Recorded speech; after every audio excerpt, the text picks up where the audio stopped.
usa ka katawhan.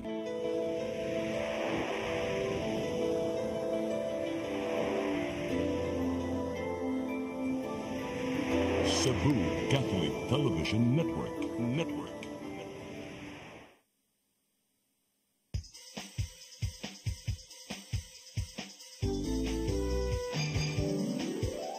Hello Cebu, maayong nagsunta ang kahayag nga nagsulit sa matuod nga dagan sa panghitabo. Hello Cebu, maayong buntag Pinoy.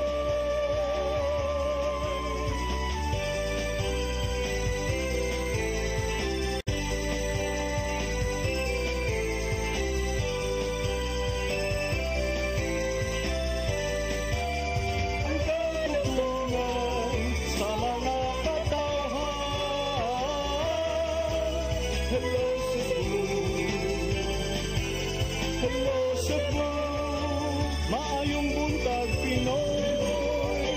Maayong buntag Pinoy. Maayong buntag Pinoy. Hello Cebu, may buntag Pinoy. Adlaw karong Biyernes, pizza 22 sa buwan sa Nobyembre, tuig 2024. Kami yung mga alagad sa kahanginan. Ako si Malu Inocando Tabar. Ako si Attorney John Destacamento. Welcome sa itong programang Hello Cebu, may buntag Pinoy. Ug uban nimi hangtod sa alas 9 karong buntaga sa ato ang programa. Dita maglangan ato dayong ipadangat kining atong latest weather update kikas pag-asa Mactan. Sir Romeo Aguirre, may buntag. Yes, Mamalu, Sir John, good morning po. O sa itong mga suking viewers karon, kini atong pinakaulahing kalambuan sa itong kahimtang sa panahon. Wala tayo gi-monitor nga weather disturbance sulod gawas sa itong Philippine Area of Responsibility. Samtang hanging amihan, tuwa nagapasulabi sa extreme northern Luzon. Easterlies po nag-apekto sa nahibiling bahin sa itong nasod, apil na diri sa Kabisayaan. Karong adlawang Metro Cebu, apil na Tibok Central o Western Visayas, generally fair weather condition. Init ang timpos panahon, apahan sa hapon o gabi, doon naging mga kahigayunan sa mga patak-patak na mga pag-ulan, pagpangidlat, pagpanugdog tungod sa mga localized thunderstorms. Samtang karong adlawang Eastern Visayas, doon ay mostly cloudy to cloudy skies. Kisdom nga doon sa madagumon na kalangitan o doon ay mga pag-ulan, pagpanugdog o kilat tungod sa hinungaw sa easterlies. Doon na po kita hinay nga to sa kasarangan nga paghuro sa hangin, gikan sa silangan nga to sa amihan ang silangan nga magapasulabi sa tibuok Kabisayaan ug ang kadagatan magmalinawon nga to sa kasarangan ng mga pagbalud. Temperatura sa Metro Cebu 26 nga to sa 32 degrees centigrado. Adlaw salop alas 5:18 sa hapon, kadagatan hunas alas 9:50 karong buntag sa gimubon nga 0.1 metro. Mutaw alas 4:51 sa hapon sa gitas-on nga 0.7 metro. Dinhilang kutob gikan diri sa Mactan sa butan sa Pag-asa Visayas DOST. Miss Mio Aguirre og maayong buntag. Daghang salamat Sir Mio Aguirre og maayong buntag yung tanan sa Pag-asa Mactan. Karon arita sa atong front pages sa mga pamantalaang lokal ug nasyonal atong sugdan sa Sunstar Daily. Sa Sunstar Daily, mayors ordered to unmask pogo fronts. Sa Super Balita, gipatay kay dila gipaak. Sa The Freeman, for Cebu City Hall employees, 7,000 pesos medical aid pushed. Sa Banat News, nahinaykan kay gipaak iyang dila. Sa Philippine Daily Inquirer, Speaker to VP, explain confidential fund use yourself. Sa The Philippine Star, AFP confirms presence of U.S. task force in Palawan. Sa Manila Bulletin, clemency for Mary Jane Ide. Og sa Tempo, secure Mary Jane, Veloso's parents seek safe Philippine facility for daughter. Mao gadtong front pages sa mga pamantalang lokal ug nasyonal. Sa mong pagbalik ka maipadangat kaninyo mga balita nga nahipos tong kaubanan sa CCTN News and Public Affairs team. Please stand by. Hello Cebu, maayong buntag Pinoy. Maayong buntag Pinoy. Maayong buntag Pinoy. Discover the beauty of the Philippines.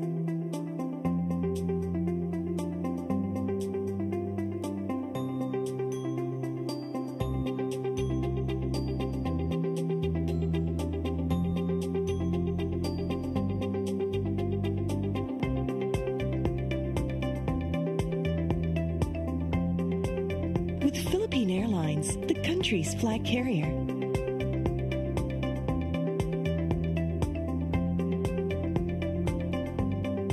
The airline that lets you feel the warmth of the nation.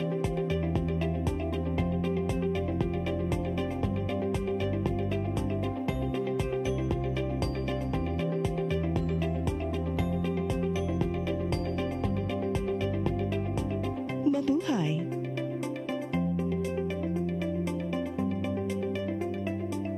Your path to a new start. Nutrition, Exercise and elimination, water, sunlight, temperance, air, rest and recreation. and most of all, Trust in God. Learn from our doctors. Be blessed by the testimonies of our overcomers. Ang inyong programa, Alam sa may sakit, walay sakit, ug dili ganahan magkasakit. OzoneMed Wellness Clinic New Start. Napapanood every Saturday 8 to 9 a.m. Og ang replay airing matag Miyerkules 1:00 hangtod 2:00 sa hapon.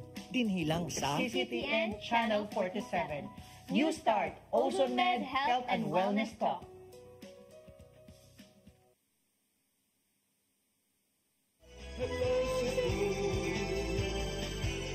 Hello Cebu, maayong buntag Pinoy.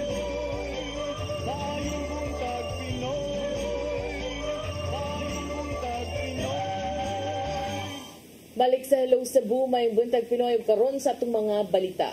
Nagunas itong mga balita karong buntaga, kamatayon sa dalaga nga gilabay sa baybayon sa South Road property sa Dakbayan sa Sugpo, giulagway sa PNP nga nasulbad na. Suspect may angkon nga iyang napatay ang biktima, human paaka iyang dila nga mo'y hinungdan nga kini naputol. Ang kasayuran ihatod ni Arnold Bustamante.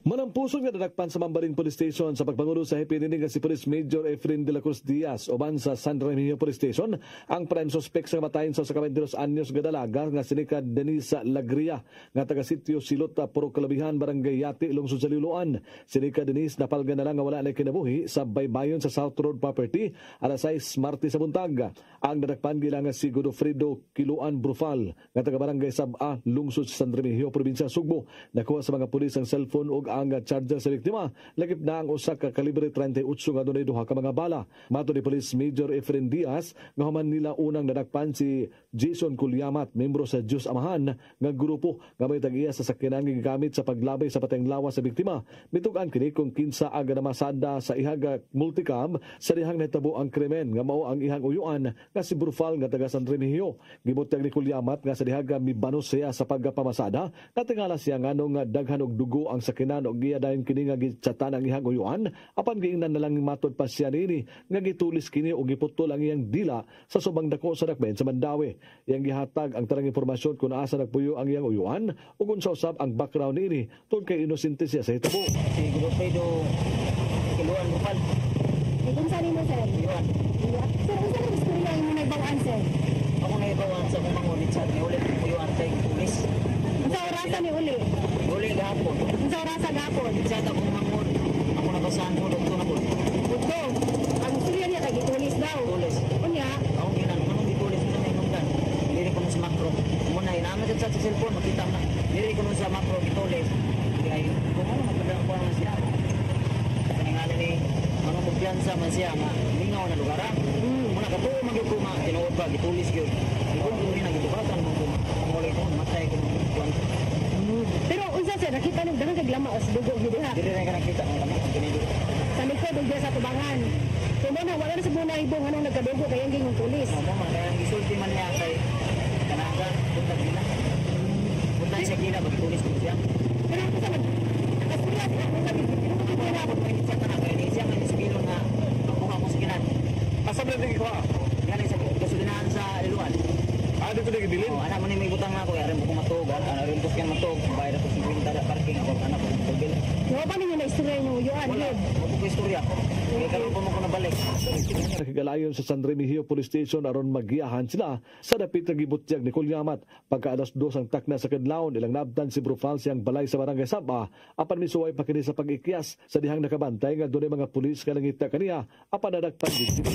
Yes ma'am, tungod atong nakuha na to kagahapon na flag down na to sa may konsolasyon. Tungod na to nakuha na to ang suspect sa pagkamatay ng victim sa SRP ng tinapon. Damo question nga nang imong anak pagpatay ang akong manuhon. Bisag iya na ito mahal, masay sala niya.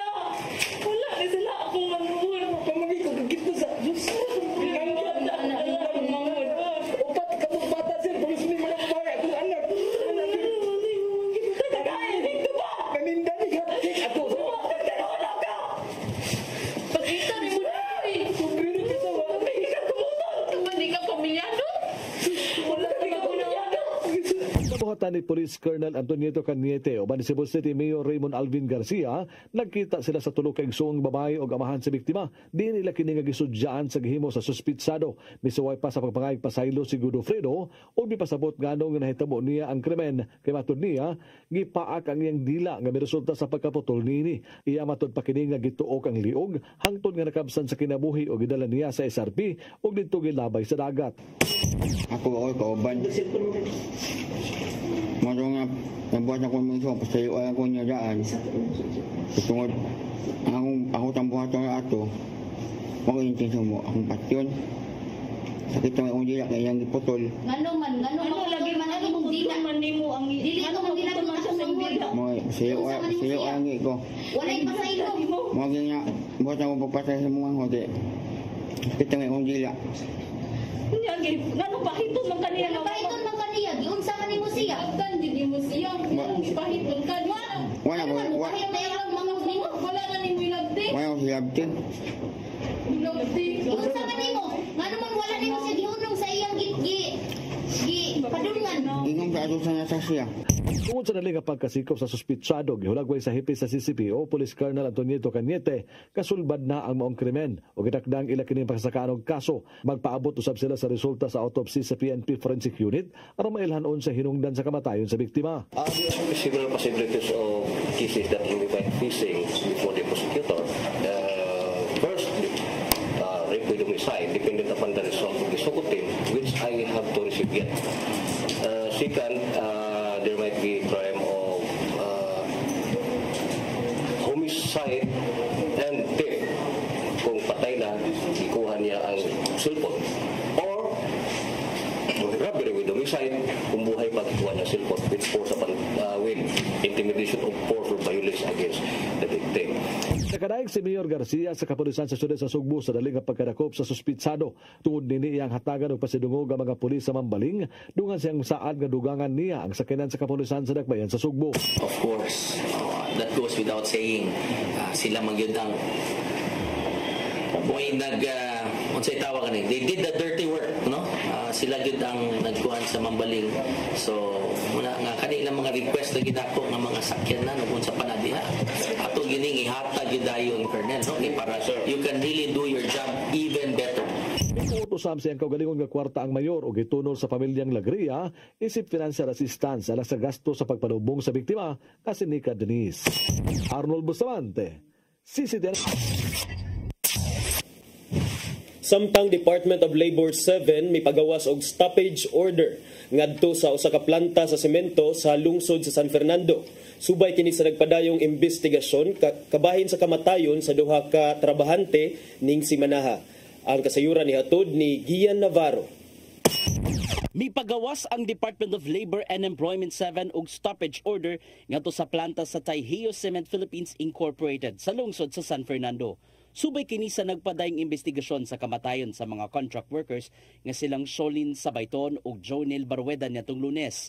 May numdumang natagakan sila sa storage portion sa semento samtang nanghinlo gamit ang vacuum. Ning Simanaha, gipa-deploy sa Dole 7 ang ilang mga sakop ngadto sa mong cement company. Sumapa ni Regional Director Lilia Estiliore nga gipahunong lang ang pagpatrabaho sa dapit di inamatay ang duha ug dili ang entero planta. Gawas sa maong mando, pahamtangan usab sila og multa ubos sa Department Order 198. Basta any fatalities or serious accidents, so natay penalty nga 100,000 and the stoppage order. Apil silang investigasyon mao ang pagsusi kung aduna bay laing dakong talubagon ang kumpanya. libkason among stoppage order kung adunay mga angayang kurihian sa safety protocol. Hearing pa na nato, niya tanaw sa nato ang cost, ang iyang root cause, and then all the corrective actions that they need to undergo. Sa statement, makigalayon ang Taiheo Cement Philippines Inc. sa contractor aron subayon ang panginahanglanon ngadto sa nahabiling mga kabanay. Subayon nila pagbalik ang safety protocol sa ilang trabahoan aron mapahugtan pa ug dili na mausab ang insidente. Gian Navarro, CCTN News. Sa laing bahin, Konsehal June Alcover may auhag sa Cebu City Government nga magbaton og standard uniform alang sa mga traffic enforcers sa CCTO. Kini aron matud pa di na mosamot ang kalibog sa mga motorista sa gawas. Ang kasayuran ihatod ni Mary Rose Sagarino. Kinahanglang magbaton og kaugalingong uniform ang mga sakop sa Cebu City Transportation Office sa higayong moresponde sila sa karsada. Sa privileged speech ni Consul Pastor June Alcover, nabantayan niya nga naglibog ang katawhan kung asa kanila ang mga traffic enforcers sa CCTO tungod kini sa kakuwang sa standardized uniform sa mga enforcers aron mas dali kining mailhan sa mga motorista ug mga nangagi sa karsada. Ilabi na nga daghang mga enforcers sa ubang buhatan ang nagbantay sa karsada sama lang sa Road Management Authority ug Cebu City Probe. Naapod ubang CCTO personnel sa dili parehas og uniform sa uyang mga kaubanan na magsuot og red, green, gray, lain-lain color na lang. Napod mag-vest sa mga personnel niini. Mr. Chairman, this is a concern regarding the professionalism in public service. Asoy usab ni Konsehal Joy Pesquera nga makatabang usab ang kaugalingong uniforme aron ikapasigarbo ngadto sa gawas. Kinahanglan usab nga matino kung unsang matang og kalidad sa uniform ang haom gamiton sa pagresponde. Because it's not a question of no money, Mr. Chair, because all of the employees are provided uniform allowance. It's just that some would just maybe scrimp on the budget so that they will be able to utilize it in some other needs. Gibutyag usab ni Consul James Cuenco nga gigahinan na sa kagamhanan sa syudad ang budget alang sa CCTO uniform sunod tuig. Sa higayong maaprobahan ang annual budget, gilauman nilang magamit ang mga uniform sa first quarter sa tuig 2025. We are really concerned about this and following it up, and we hope that everything will be put in order. But just the same, I agree with the motion of Member Alcover for the CCTO to make this their priority. Inuuna aprobahan na sa Konseho sa Syudad ang maong hangyo ubos sa resolusyon ni Alcover. Mary Rose Sagarino, CCTN News. Sa laing balita, duha ka mga Korean nationals gituli sa unom ka mga armadong lalaki sulod sa ilang giabangang panimalay diha sa barangay Maribago, Dakbayan sa Lapu-Lapu. Dulan tunga sa milyon ka pesos ang nadagit sa wala pa mailhing mga tulisan. Ang kasayuran ni hatod ni Crystal Joy Felerca.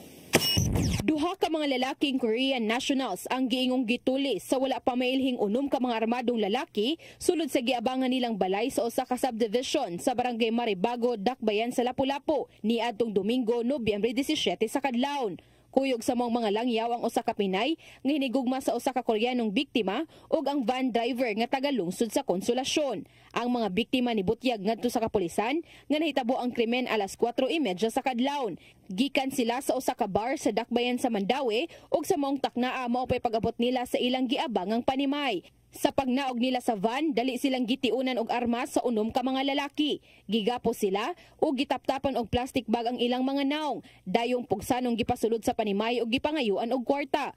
300,000 pesos ang nakuha sa usa ka Koreano, samtang 150,000 pesos ang nakuha sa lain pang Koreanong na biktima. Lakip usab nga gidagit ang cellphone sa usa sa mga biktima, samtang nakuhaan usab ang Pinay og 5,000 pesos. Matod ni Police Lieutenant Colonel Christian Torres, ang spokesperson sa Lapu-Lapu City Police Office, nga hangtod karon nagpadayon pang ilang investigasyon ug wala pa mailhi ang mga suspitsado tungod kay walay nakuha nga CCTV footage sulod sa subdivision nga makatabang sa ilang investigasyon. Puro not functional gikan sa gate sa ilahang resort, sa ilahang television hangtod dito sa mga balay. Ang ito'y lagi po yan, din ang mga silingan, ang mga CCTV, pero functional saan. Anong wag tayo nakuha ng mga CCTV within the zone. Apan nasubay na nila ang CCTV gikan sa second bridge nga mo'y giagian sa mga biktima hangtod na sa subdivision. Og nakita nilang adunay motorsiklo nga gimaneho sa usa ka tawo ang nagsunod kanila. Sa dihang nakasulod na sa subdivision ang van nga gisakyan sa mga biktima, nibalik na sa agi ang maong motorsiklo. Sigon pa ni Lieutenant Colonel Torres nga posibleng anaan na daan ang mga suspetsado sulod sa subdivision ug kadtong nagmotor mo inihatag og impormasyon kanila. Gidugang paniya nga usa-usab sa ilang tan-awon kung nganong usa ka cellphone ra ang gidala sa mga suspetsado ilabi na nga aduna pay ubang mga gadget sulod sa panimay sama sa laptop. Tanang laptop, tanang cellphone, nganong katorang yung usa ang gikuha ng cellphone. Di man sad mo divulge ning Korea National katong gikuha cellphone, nganong sa tanang cellphone iya kana ra yung cellphone. Wala usab nakita sa kapulisan nga adunay getaway vehicle ang mga suspetsado. Wala usab nila nasuta ang exit point sa mga armadong lalaki o posibleng adto kini niagi sa mga buslot nga mga koral sa likod nga bahin sa subdivision. Crystal Joy Filerca, CCTN News. Sa atong katapusang balita, hapit masunog ang kilid sa Mandaue City Hall human midakop ang spark sa welding sa mga pintal kagahapon. Wara hinuoy na angol sa maong insidente. Ang kasayuran ihatod ni Mary Rose Sagarino. Alas 4 sa hapon kagahapon ni ulbo ang kayo kilid sa tuong bahin sa Mandaue City Hall. Gingong hinungdan ang gitrabaho nga Christmas decoration sa Mandaue human midakop ang spark sa welding sa mga pintal na himutang sa ubos nga bahin. Ang welding nga gitrabaho alang sa frame nga bitayan sa dakong ribbon nga lakip sa Christmas display. Kanang amo mo may kabantay nga naday gibutang pintal diri sa ubos. Pagtrabaho mis pabaw nami gitaod nga bracket welding dito niya. Nabantayan na mo diri nagnaganay ng mga tao nasunog na dayong ubos kay sa pirmero lang pagsaka wa ginadya clear na siya wa na siya pintar nga gibutang sa ubos nang hipos ng mga pintor diri gibutang nila tungod damo. Hinuon dali ra nga napaong ang kayo sa Mandaue City Disaster Risk Reduction Management Office. Wala ray naangol sa insidente apan nakaangkon og kadaot ang PVC pipe nga nahimutang sa ubos. Matud ni Engineer Marivec Cabegas ang pangu sa City Engineering Office nga gipahimangnuan na ang mga personnel nga karunay mutuman sa instruksyon og magbinantayon sa mga posibleng makamugna og sunog. Gikatak daw usab ipaubos sila sa refresher seminar kabahin sa fire safety. Partly nagi kanang negligence sa atong workers pero sila sad mismo wasad sila nag-expect no kay wa man sa magdahom nga mo weld this ibabaw nya ang painting materials sa ubos. Ang pagtrabaho sa Christmas Village inspired theme sa Mandaue gisugdan niadtong Hulyo ug anaa na sa 90% nga kompleto. Ang Christmas lighting ipahigayon sa Disyembre 2. Mary Rose Sagarino, CCTN News. Mao gato mga balita nga nahipo sa tong kaubanan sa CCTN News and Public Affairs Team. Nya ko ta nakita kagahapon sa mga balita sa Sayri 47. Unya, attorney break sa ta.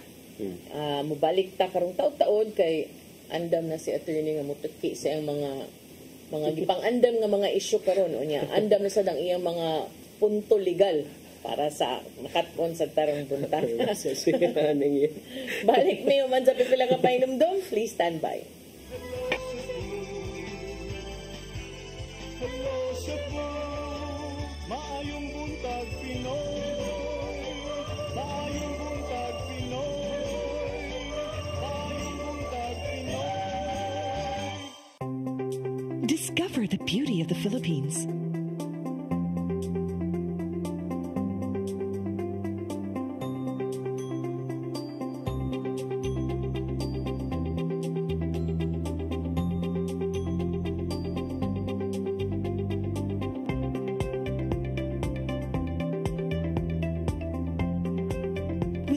Airlines, the country's flag carrier.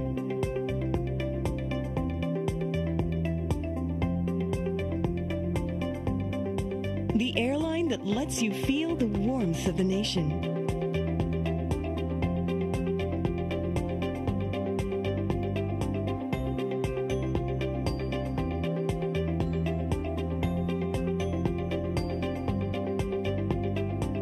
Mabuhay.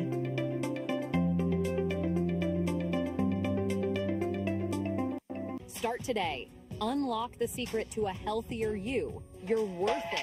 Health-based wealth, Health Plus, City Flow, and Health Mix Plus. Health-based wealth. Your path to a new start.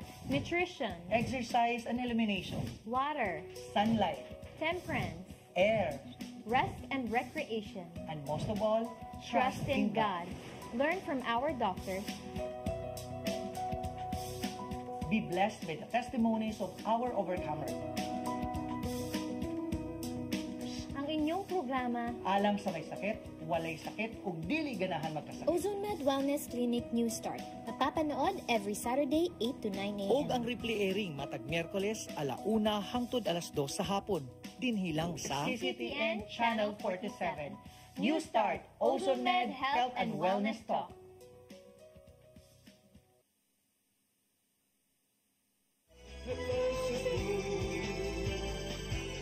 Hello Cebu, maayong buntag Pinoy. Maayong buntag Pinoy. Maayong buntag Pinoy. Balik ta sa Hello Cebu, maing buntag Pinoy. Nya arita sa atong pagsukit-sukit naman ang pag-hisgot-hisgot partner. Investigation. Okay. Ang atong gusto na kong hisgutan partner una kay kining foreign relations nato with other countries, no, especially kining sa Indonesia o sa US and China partner, because na notice nako nga murag we are on a roll kay ang Indonesia atong silingan nga nasod dinhi sa Southeast Asia, mi pakuan man sila, this is an unprecedented nga move for Indonesia nga gitawag nila og transfer of prisoners. Wala pa ni nila nabuhat before, but in the case of Mary Jane Veloso, katong convicted nga drug trafficker kuno dito sa Indonesia, Yogyakarta, nga nadakpan with a bag of maleta nga dunay shabu. Karon kay doon na sila giingon nga transfer of prisoners under ani nga arrangement partner. Ang Indonesia, although convicted siya dito sa Indonesia, pero the Philippines can have custody of Mary Jane insofar as ang iyahang imprisonment niya. Dili lang kana partner nag-ung-ung ang possible nga clemency para kang Mary Jane kay ihatag naman kang Presidente Bongbong Marcos ang authority kung pasayloon ba siya o di. Okay. Well, ang Philippines and Indonesia has always been kanang kanang okay lang. Allies ni sila nga mga nasod, and I think sakto ra pod because based on my observation, pari-pariha ang Indonesia o Philippines in terms of kanang daghan og mga isla, kanang archipelago, ang ana ba yung ana nga set up. So pari-pariha gyud sa atoa kung itandi nimo sa ubang mga Southeast Asian nga mga nasod. So parang ako rightfully so rasad, and it's good to see sad mga ana, although managlahi ang mga balaod, mas hugot ilaha didto, but naasa gyud sad na sila didto yung mga issues on corruption, which I think present naman siguro na in any government. Pero this is a welcome development partner. Kagahapon gi-confirm gyud ni Presidente Marcos himself nga ang nasod sa Indonesia gipaubsa nila ang sentensya kang Veloso gikan sa death sentence man to partner. Karon gipaubos siya sa life imprisonment, so pagka-priso na lang niya.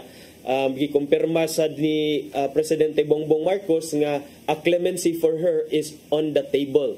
So si Marcos miingon siya nga gi-reduce kuno, gipaubsan ang sentensya kay matud pa niya nindot ang relasyon tali sa Pilipinas ug Indonesia. Since we have good relations with Indonesia, they found a way, and this is the first time that they did this. So para nako bisag nag-serve siya dito og 10 years partner gikan 2014 up to 2024, but at least karon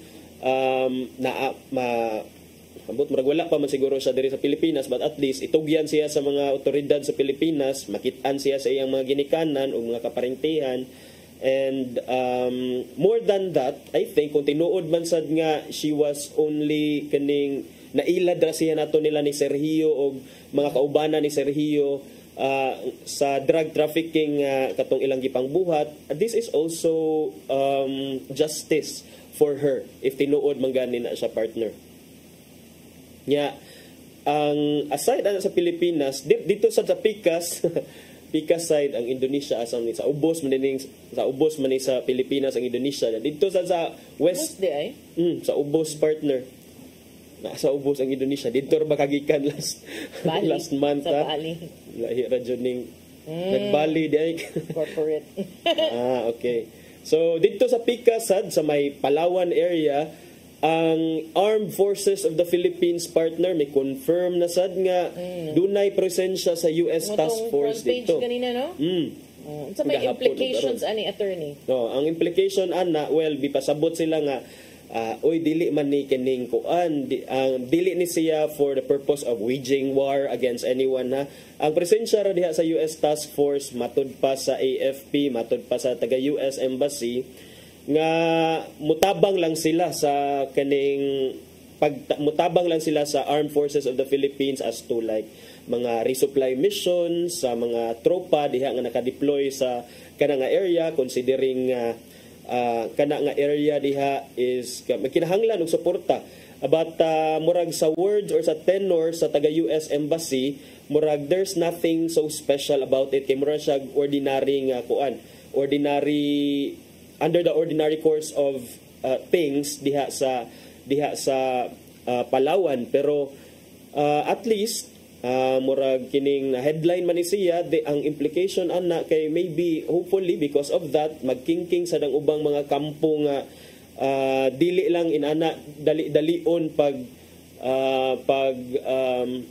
dili na sayon-sayonon ato mga tropa dito ba og mga mga fisherman nato dihang dapita partner. Dili siging-siging og hasi luoy sa duoy. Kay di ba last June or July katutong dunay Navy nga marine nga Pilipino nga naputlan sa iyang kumaggo kay ang kay bunggo China Coast katong dunay giatake sa China Coast Guard unya katong June 17? Yeah, June 17 incident partner. So kato kay pero ang update sa ana recently kay ang kato nga Navy SEAL si Facundo man siguro to ang iyang apelyido kay na reconstruct na ang iyahang tudlo partner. So maayo sad in town pero dili na gyud ka as efficient in combat so I guess given na nag other responsibilities but so nino task force ayungin? Yeah, task force ayungin ang pangan partner. So matud pa nga ang US troops diha sa Palawan will only provide technical assistance through information sharing group within the command pasabot ani Command Western Command sa AFP and Control Fusion Center diha sa Western Command or Westcom mao nagiingon ni AFP Public Affairs Office Chief Colonel Circes Trinidad. Well, good. Bisan pag moingon ka, no matter what you say, that still has a strong impact to others who are planning to do something sa Pilipinas kay it sends a strong message. Unam lang yung Sir Bronner diri. Nana siya kuan kanang dako kaayo nga impact no sa mga tao nga kanang nagtinguha og bisan unsa batok sa Pilipinas especially because gi-emphasize nga nakabuot kining mao nahulma kining maong task force human sa insidente nga naglambigit adtong Chinese Coast Guard. So at least murag extra layer of I don't know if we can call it protection but at least whatever we can get out of it I think the Philippines will benefit considering murag high-tech man ni ang mga ekipo o kahimanan sa US nga task force. Bitaw. And I think makatabang sad na para mag-upgrade, upskill in terms of kanang sa mga training sa atong mga tao, nana. So, kana siya partner. At pasalamat ta sa ato ang mga Indonesian friends kay nisugot sila atong arrangement with Mary Jane Veloso and then sa ato sang sa mga US troops po ginaadiha gideploy isip task force sa Ayungin Shoal diha sa West Philippine Sea pagtabang sa atong mga tropang Pilipinhon so it's also a welcome development. Okay, kung kita lang sad nga kanang talay sa ligan mo luoya sa din taon kita katulang gyud the optics of that incident pa ya katong gipasaritan og tubig makaingon gyud kasus kapait kagamay sa ato ang diba? Tinuod partner magtan-aw ka sa barko sa China nga murag Titanic. Pero kato imong giingon nga kang Veloso dunay ni tingog nga dili kuno mahimo nga automatic nga i-grant og clemency ni Mary Jane Veloso sa iyang pagbalik kay lain tan-awon.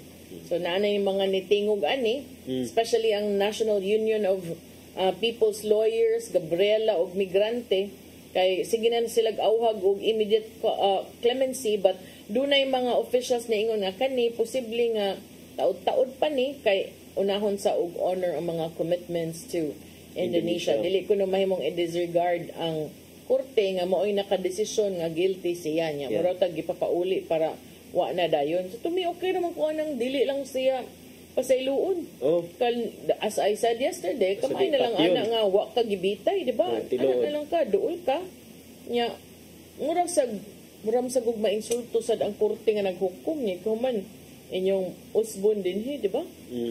Kani magong case ni Mary Jane makadumdum ko ani partner kay while I was reviewing for the bar kay part yun sa silabo sa bar katong gawas siya wala ni gawas sa bar exam mismo pero amo ning nastudyohan kaning kana magong diri partner na magud tay constitutional right to face our accusers in court kanang for example kung ikaw sila si Sergio gipasakaan nimong kaso nga kining human trafficking so dapat ikaw nga ni allege ana si Sergio should be able to confront you physically in court mo na ang kining kuan the right to confront your accusers in court nya lain man ni ang kaso ni Mary Jane kasi Mary Jane di ama didto sa Indonesia so mauto ni ana as an exception ni carve out og exception ang Supreme Court ingon siya nga no kining bisan pa og dili kining mag-atubang si Mary Jane o kaning iyang mga nang traffic niya in court okay ra daw na mo to nga ang huwis mismo mo iniadto sa kining kuan ya dayon written interrogatories na lang Q&A format wala gid sila nag-atubang in court so mo to ang doctrine di ko makalimot aning Mary Jane nga kaso so mo ni nakaingon nga nakapasar ka sa bar ka nang pag-abot jud aning kuntuhan dako gid kayo yung grade mo nang sana di mo gid na yun nga maka-answer ta tanan sa questions mawi na lang ta aning sa mga pwede ta bali-balihon tinuod sugat-sugato na lang nato pero I think imo na answeran to nimo tanan mao may gitrain partner nga bindong dili gyud kuno blangkuhan dili blangkuhan ansiran gyud tanan ikaw man ayo kay buwak-buwak atong pang Director Santiago ano ko di mo salir atong pagkamaskom diri ang lana gyud ang letter of the law undang bitaw dili partner usahay magamit kay nimo imong pagkakuan partner like the way that you phrase your answers ang imong format sa imong answers kay maanoy magud ang mga examiner anang magka tuad-tuali imong grammar sa usahay partner. So, sahay ka pero dili man namang ko'y nailhan. Tuad-tuali mang grammar. Pasar anak God, lawyer naman. Dila ko maingon abogada or abogado kay maingon niya sige. Pero nagtuali yan. Pero na ko'y nailhan. Dili na lang ko ana kay basin sa iya jung na site ang balaod partner. Pero muna siya adto sa pabiya kay laing hisgutan si Garma. Okay, kini si Garma na-delay ang iyang deportation wa ta kahibaw nga na-delay pero maoy giingon ni kinsa man ni si Romualdez si Justice Secretary Jesus Crispin Rimulya miingon siya nga no wala pay confirmation karon kung Garma is currently seeking US political asylum kay wala pa may kaso gyud nga gisangat sa iyaha whether diri or didto but right now the deportation kuno ang status niya is she is still being detained in the US. Dili si speaker si US si ambassador to the US Jose Manuel Romualdez. Romualdez gyapon but not the speaker. I see. Okay. So maingon man si Romualdez nga under detention so far, no word on asylum. We are checking the delay in deportation. So tan-awon pa na sila kung nangay man siya asylum kanang pasabot pasilong siya dito sa laing nasod kinahanglan pa man niya maprobar nga peligroso ang kinabuhi. Kana. Ipakita sa nimo pero peligroso kay ang kinabuhi partner. Policeman Depende ka, sa itong tolerance. may capability. Lambot lang sad, wa takibaw, but maybe, pwede sad, no? Kay, moment sa ito iyahang kuan. Yeah, kay, Amo lang ako na sabtan yung nahisgutan is, iya mga anak nga, magkinahanglan niya or something, pero wa man ko nakabantay nga, she fears for her life. Kung atong basihan ang atong pagkaila niya, samtang dire siya sa Cebu, dili siguro kay, di man ni dali-dali mahadlok. So, ato mahinumduman partner nga kini si Garma gi-cancel ang iyahang visa tungod sa mga sanctions nga gi-implementar sa gitawag o Global Magnitsky Human Rights Accountability Act of 2016, which sanctions individuals involved in alleged human rights violations and corruption worldwide. And because of that, ang US may cancel sa iyang visa partner niya. They're actually after her properties which she stored there. So naa din siya mga property dito sa kining US. Her money laundering activities and of course the human rights violations. Money laundering. So ang pasabot man aning money laundering kay imong ipalusot, imong gamiton ang kwarta nga gikan sa illegal nga sources. So, ambo kay di ba iyatong na-mention nga dunay ambot nakadawat ba to siya? Duna toy ni aligar nga nagdawatan siya sa una og was it Kerwin? I think it was Kerwin who alleged nga Garma was accepting mga 1 million man siguro to every week or every month. Di ko na ma-confirm but Kerwin Espinosa testified to that effect somehow earlier. So, as Philippine authorities chart their next move to have Garma sent back to Manila, ang US Embassy pod has made it clear nga ang iyang deportation is a matter nga US law enforcement matter or implementation. So ato pa dili ta makabuot nga mo request nga oy dadaanan na dire kay ang US may nakadakop niya, so ang US pod ang mo decide whether she will be deported or not. And I think this is where the delay lies. Kay pero ambot lang kung ako sa Garma mas sige ari lang sa ako i-hold lang sa ako ninyo diri kay di pa ako ganahan mo uli. Mas mo man gid ang iyang pero mo gid ang target to be there, di ba? Yeah, it could have also been a strategy on her part nga despite not having visa moadto na lang siya expecting this could happen to her, and then may na lang kaysa ma-detain siya dito kaysa ari siya nga free siya to roam around but then wala siya peace of mind. Natubod sa iyang next ani kay tinuod bitaw na taud naman to wa naman kaayoy hisgot, wa naman kaayoy update, pero I'm sure na asay ubang mga reporters ani dito sa kauluhan dirin. I don't think so medyo layo ra. But for sure na yung mga reporters diri ani nga tus kauluhan nga nagpaabot sa ani or nagpakisusi sad kabahin ani. Kana siya. Nya napatadihay mga lain nga. Kuan. Pogo. Ang isugot man kag Pogo ganina do na pamagyapon padayon na magyapog na yung mga nakitaan minilyon dito sa Bataan. Nya karon si Senator Risa Hontiveros ug pipila ka mga ni War, no? Kay doon ako nagpipila ka mga opisyal nga coach na, urog di lang pang basketball, coach na. Coaching ko, no? Kung unsaon pagtago sa ilahang mga padayon nga pag-operate. Ato pa, in conspiracy with the Pogo operators. Probably. Giisa ning maong concern ni Senate Deputy Minority Leader Risa Hontiveros sa dihang si Interior Secretary John Vic Remulla ni kumpirmar nga dunay pipila ka mga Pogo nga ni supak sa Pogo ban pinaagi sa pagpakaron ingnon nga mga restaurant o mga resort. So, di ba ningon man to siya na ang mga Pogo na inaana na-appeal pag ito sa example ang Lapu-Lapu. So, matud ni Senator Risa Hontiveros na mga Pogo nagsigiga pag-operate and are getting more creative. They're making ways to change or conceal their identity. Ang uban ko, no, pretending to be legal BPO firms. So, nakadawat sila mga reports nga duna kunoy pipila ka mga government officials nga mo'y naghatag nila anang advice. Sila yung mga official advisors. So, ang kanako na ilang mga nadawat nga reports, government officials, ng coach nila, to change their form at least legally and register as BPOs. But behind these BPOs are allegedly continuing POGO operations. So, dahil gipangutana kung ipatawag ba siyang komitiba kining maong mga opisyal ni ingon si Ontiveros nga way mga panganggihatag niya apan it's just that it is happening kining maong panghitabo. Karon ang akong pangutana, Yes. naghinangat man ang eleksyon, kinsa man kaha ang makasusi nga doon na ba'y mga pugo nga nisuporta og pipila ka mga kandidato nasyonal ug labaw na gyud lokal taliwa sad ni ining pag-ingon ni Secretary DILG Secretary Remulla nga itugyan niya sa mga mayor ang pagsusi kung doon na ba'y pogo or wa sa ilahang dapit. Na. Uy kay pogo. Kung ako'y pogo, well, kung ako'y mayor, kung ako'y mayor, sayang sad ang kaning contribution.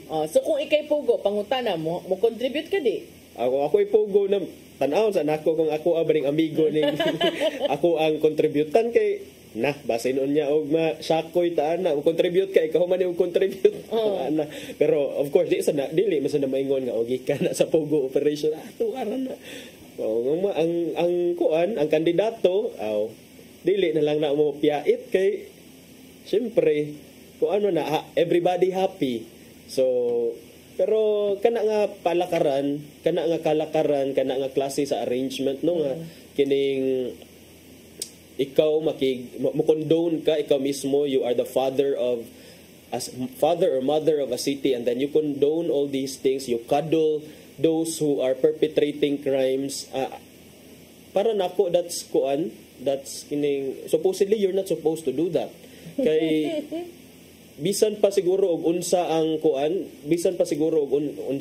unsa ang bugti na kay maingon tag under the guise of economy and all pero kuan man good if we think about it if you see the other side sa kadaot nga iyang nahimo mga scams liman ka 900 billion rupees or 1 pila to i-convert sa pesos billion gyapon and then maunay na fish out gikan sa illegal nga operation kay naa ra bagi mga mailad partner so what if sad mo ingon ang pugol hindi ko mutuong nga og naipugo mo suportag politiko mo ingon sad siya nga dawatan ni kay pugo ko di sa namang anay saon di aging always magina in the guise of being generous nga kanang legitimate legal di ba ang uban sa to foundation lagi kanang unsa nang uban din ha so na careful gyud kaya kamo sa makadawat og kwarta gikan sa pogo ibutang na ninyo sa inyong sose ha kay basig di sa na ninyo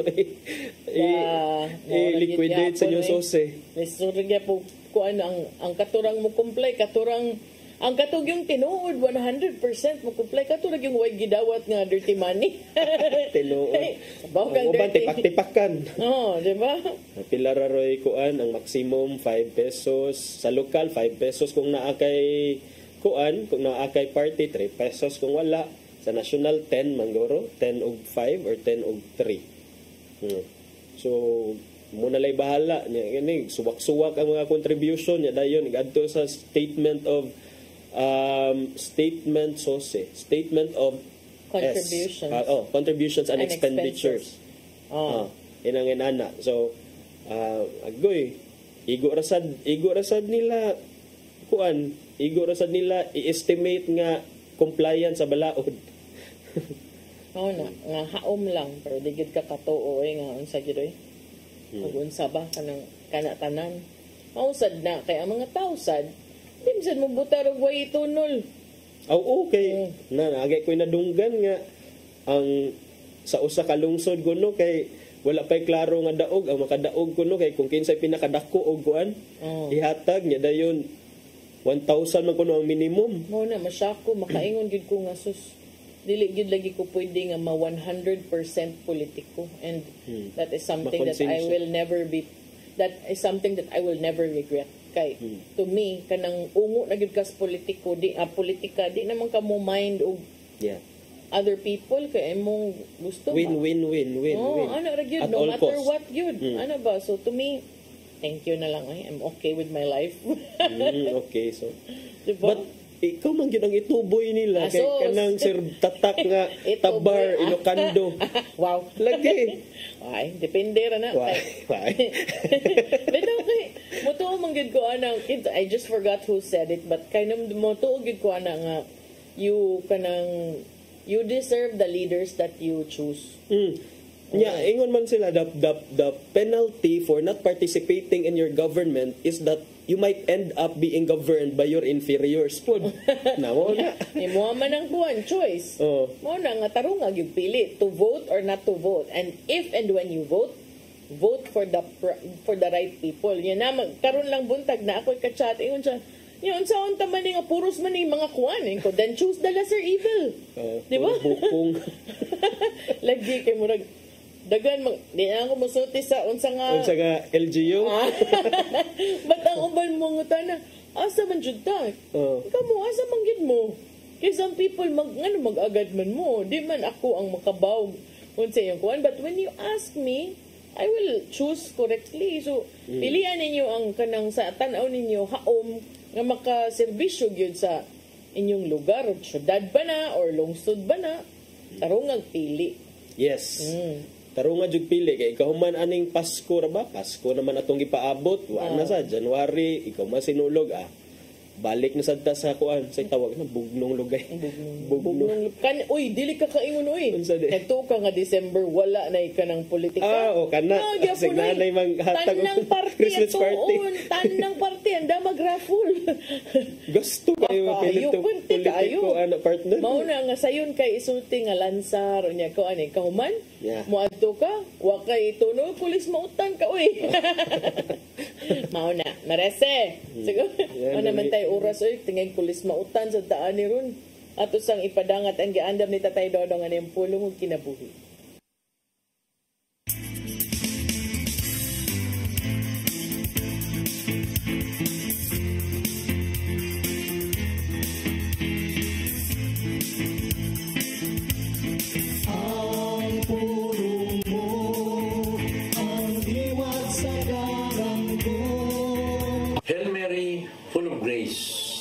The Lord is with you.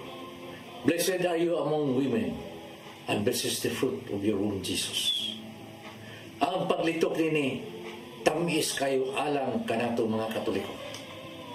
Mamanggani nga ang pag-ampo sa Santos nga Rosario, gihimong debosyon sa tanang mga Katoliko. Why do we pray the Hail Mary? Wa kita mag-ampo nga kang Maria. Kita naghangyo kaniya. Ngay ampo kita niya. Dako kayo ang role ni Mary sa atong kalwasan. Kay diya kini magsugod siyang pagsugod sa kabubuton sa man. Sa Lucas 1:38 nagaingon. Mingon si Maria, sulugon ako sa Ginoo. May tabo unta kadako ang imong gisulti. Mao kini ang oras nga si Kristo miabot diha sa katawhan. Busa dili mahimo isalikway nato si Maria. Pag himo ni Jesus na bino sa tubig, gihimo kini niya tungod sa hangiyos ni Mary. Kini mo igong kamaturan nga si Mary ang lamang sa atong pagtaon o demosyon. Tungod kay siya, inahan sa atong mahal nga Jesus Kristo. Busa sa imong pag-ampo sa pitaw sa si Mary, pinagi sa paglitok din. Holy Mary, Mother of God, pray for us sinners, now at the hour of our death. Amen. May soon, o kanyang pulong na naghatag ka na itong giyak ka mga dawa. Magampo kita. Sanang samahan sa anak Espiritu Santo. Nagitong amahan, salamat sa imong paghatag ka na mo sa mahal na Birhen. Salamat na siya niya uban ka na mo nga among gihimusan ngayon.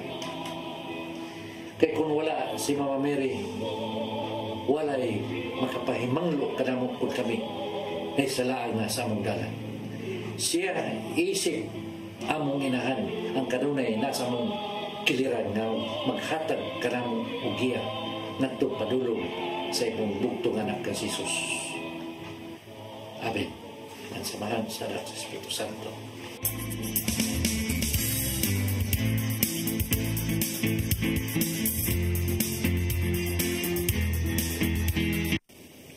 Pulong kinabuhi ni Tatay Dodong Limchua may nagtapos sa atong tulumanon. Dagang salamat sa Philippine Airlines. Thank you Archbishop Jose Palma, Nanay Diana Lim Chua ug Tatay Dodong Lim Chua. Thank you Sir Dennis Tabarg, itong mga kaubanan sa TOC, Sir Robert, Miss Inday, Sir Matmat, Miss Mabel ug Miss Joanne. Sir Michael, Sir Rodel, Sir Raymond, Sir Bruce ug Sir Ferdy. Nga, pila na lang kaadlaw. 33 days na lang sa akong ihap. Ako dyan giihap gabi. Siya dyan nag-ihap. Ay, wag yun diya sa screen. Ay. Bantay, bitaw abot. Kuwangan. Salamat sa inyong babaking uban. Ako si Malu Inokando Tabar. Ako si Attorney John Destacamento. Kita tanan yung balik next week na kay Friday Monday ron sa Hello Cebu. Mayong buntag, Pinoy. Happy weekend.